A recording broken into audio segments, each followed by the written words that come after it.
तो दोस्तों, चलिए बात करते हैं कृष्ण चेतना की और कैसे ये हमारी जिंदगी को बदल सकती है। कृष्ण चेतना यानी पक्का यकीन रखना कि कृष्ण की भक्ति से हम जिंदगी में सबसे ऊंचा मुकाम हासिल कर सकते हैं। इसे व्यावसायात्मिका बुद्धि भी कहते हैं।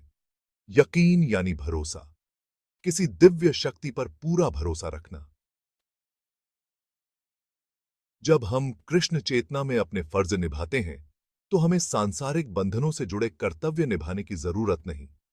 सारे कर्म अच्छे बुरे कामों की प्रतिक्रियाएं होती हैं। लेकिन जब हम कृष्ण चेतना में जागते हैं, तो हमें कामों के अच्छे नतीजों के लिए मेहनत नहीं करनी पड़ती। कृष्ण चेतना में रहते हुए हमारे सारे काम शुद्ध हो जाते हैं, क्योंकि वो अब अच्छे बुरे के बंधन से मुक्त हैं। कृष्ण चेतना की सबसे बड़ी खूबी है कि हम इस भौतिक जीवन से ऊपर उठ जाते हैं। ये मंजिल हमें कृष्ण चेतना के अभ्यास से अपने आप मिलती है। एक पक्के इरादे वाले इंसान का लक्ष्य ज्ञान पर आधारित होता है। वासुदेवः सर्वम इति स महात्मा सुदुर्लभः, यानी कृष्ण चेतना में लीन इंसान ही वो दुर्लभ महान आत्मा है जो ये बात अच्छी तरह जानता है कि वासुदेव यानी कृष्ण ही हर चीज की जड़ है।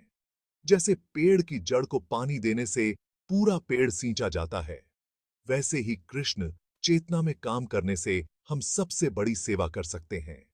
अपनी आत्मा, परिवार, समाज, देश, पूरी मानवता, सबकी। कृष्ण हमारे काम से खुश हों तो सब खुश होंगे। लेकिन कृष्ण चेतना में सेवा सबसे अच्छी तरह एक योग्य गुरु के मार्गदर्शन में की जाती है।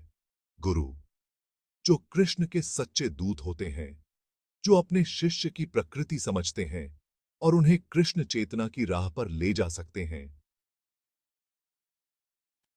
इसलिए कृष्ण चेतना में माहिर होने के लिए हमें पक्के इरादे से काम करना चाहिए और कृष्ण के सच्चे गुरु के बताए रास्ते पर चलना चाहिए।